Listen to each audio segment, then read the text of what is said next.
Speaking of outcrosses, our final inductees. Can we have the St. Mary's University basketball team, 1978, come to the stage, ladies and gentlemen.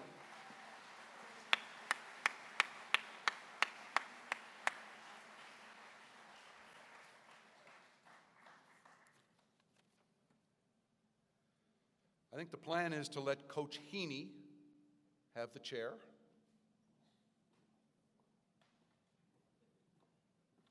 Hey, Coach.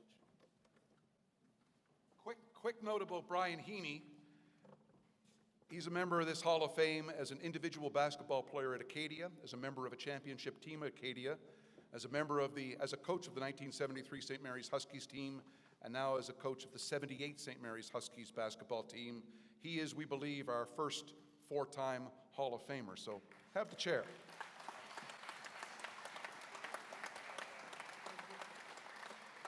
Take you back 40 years ago. It is still the most famous basketball game ever played in these parts. 11,000 people, maybe plus, packed the then Halifax Metro Center. Here's a recap of one of the greatest games ever. 40 years later, and it's still the most famous game of basketball ever played in Nova Scotia. Acadia versus St. Mary's for the 1978 CIAU Men's Championship in front of 11,000 screaming fans. First year of the Metro Center, two Nova Scotia teams. I think everything was there. Packed house, and with the support and the enthusiasm and just the basketball tradition that's in Halifax, if you wrote it up for like a movie, people wouldn't have believed it. And you look up and there's 10,000 seats filled, but they were standing room only. I think my eyes just opened. And of course the lights are coming, the place is going crazy. Acadia was a powerhouse, and St. Mary's proved to be a powerhouse. And just the two of those meeting just jammed the building, obviously, and was a total spectacle. A spectacle is the word. Not every spectacle lives up to hype, but this game proved the exception. It was basketball at the highest level from the opening tip. It was really a fast tempo. They jumped out a bit early. We weathered that storm and came back and took the lead, which I think we pretty much maintained for the entire game. It was up and down the floor, and it wasn't for lack of defense. We were just two teams going at it, slugfest. McFarland, the first time that the Axemen have not led. St. Mary's has moved in front by 36 to 35. The slugfest would eventually tilt the way of St. Mary's, which came as no surprise to Rick Plato, who was in awe of his teammates. They were tough, they were determined, they were confident. We were extremely skilled, very deep, very talented, and I really think that we thought we were the best team in the country. It's really not more complicated than that. It starts with yourself, and if everybody gets the same attitude going, then then we had the talent to do it. We had the physicality and the talent. We had all the tools and the ability. It was just a matter of everybody bringing it all the time. A game where every player brought his best is best remembered for its exclamation point. One final, emphatic show of power. What really stands out in my mind is the last play, or one of the last plays of the game, when John Brown dunked it over Victor Soares, and the stanchion, the support wasn't really that secure, and almost started a brawl. John Brown. To see John Brown put that down at the end, and Victor Soares attempt to block it, I think that was just nice icing on the cake. Not just for John Brown, not just for St. Mary's, but for the sport itself.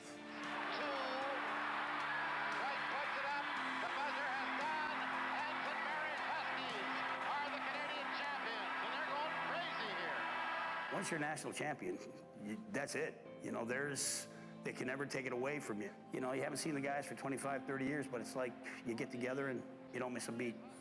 Friends for life, and it's some of the closest bonds and relationships that I was fortunate enough to form. The St. Mary's Huskies, friends forever and national basketball champions of 1978, our newest inductees to the Nova Scotia Sport Hall of Fame.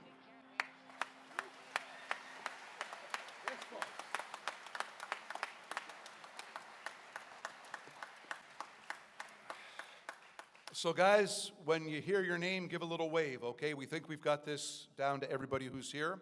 Ron Blomers? Yep. Bruce Holmes. Derek Lewis. Tom Kapos? There he is. Rick Plato. Ross Quackenbush. Mike Solomon. Roger Tustinoff. And Frank White. Coaches Willie Follett and Brian Heaney. Managers John Landry and Calvin Smith. Trainer Richard Bishop. And also tonight the team wants to honor their late doctor, David Petrie Sr., who is represented tonight by his wife Eileen and son David. Now not able to be here tonight, players John Brown, Ron McFarland, Art Screeton, and Mark Vickers, and coaches Brian Burgess, Hector Corkum, and Alan Wentworth. Folks, a hand for the 78 St. Mary's Huskies.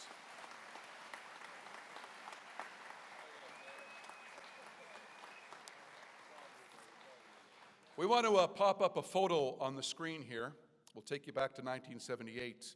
Two guys that might look pretty familiar in this. There's Ron McFarland, the tournament MVP, hoisting the trophy. That's Heaney to Ron's right. And to his left was the then president of St. Mary's University, Owen Kerrigan. What a thrill it is tonight to welcome to the stage to present the plaque. Owen Kerrigan, former president of St. Mary's University.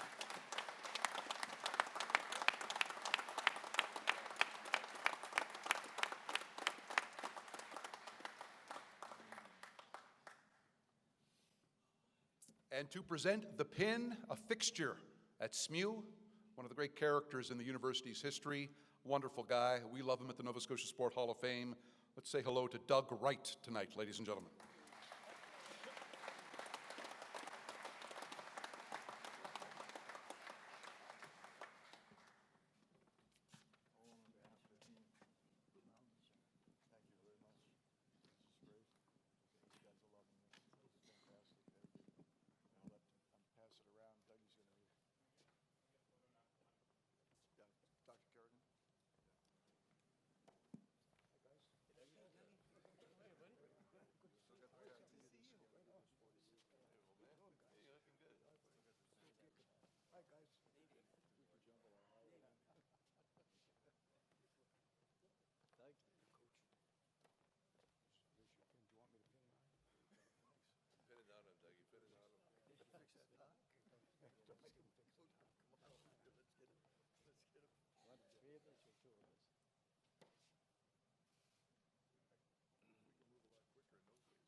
Be good, Dougie. Coach, come on over. Four-time Nova Scotia Sport Hall of Famer.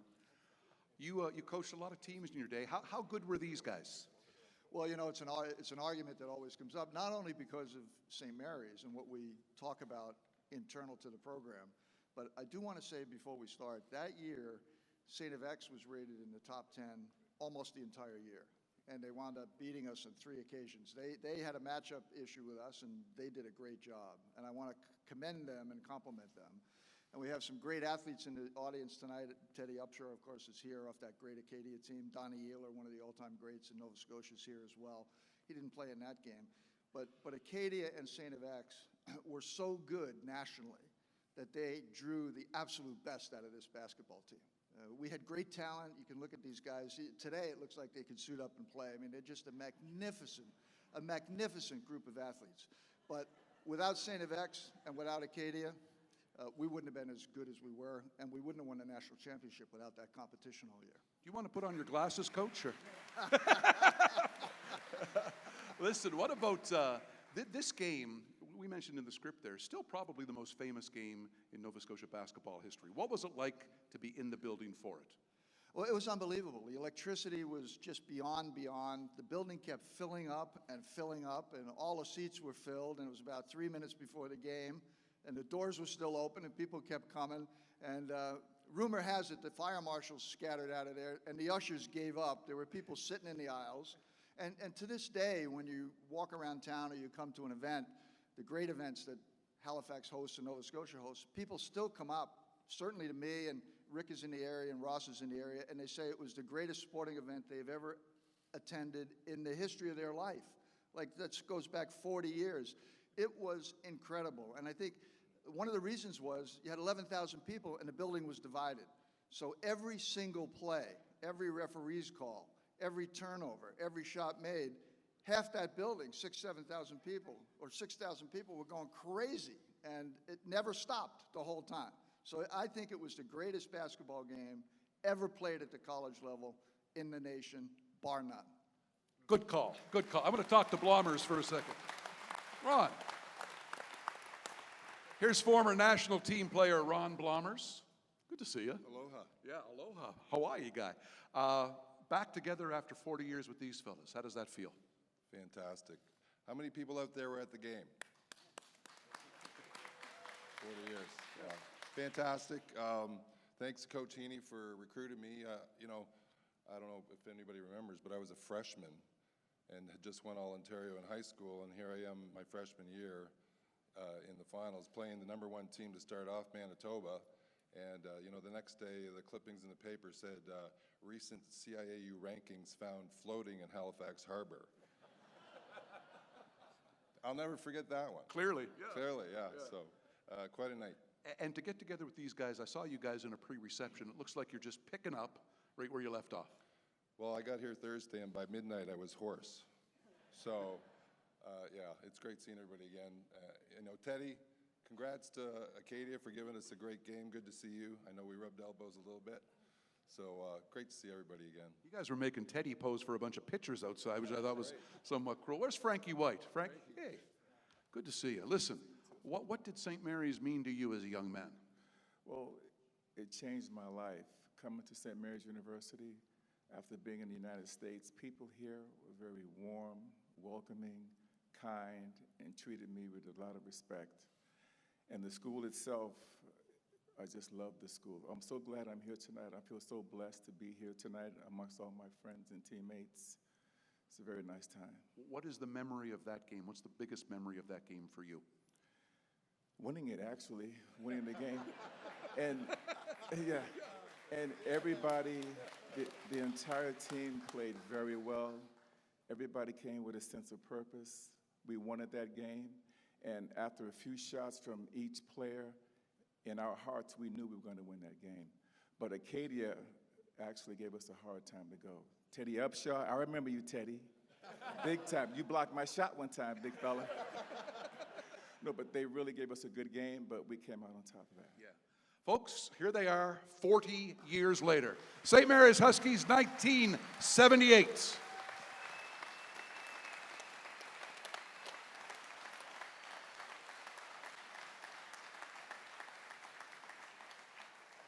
So we're going to ask you guys just to stay.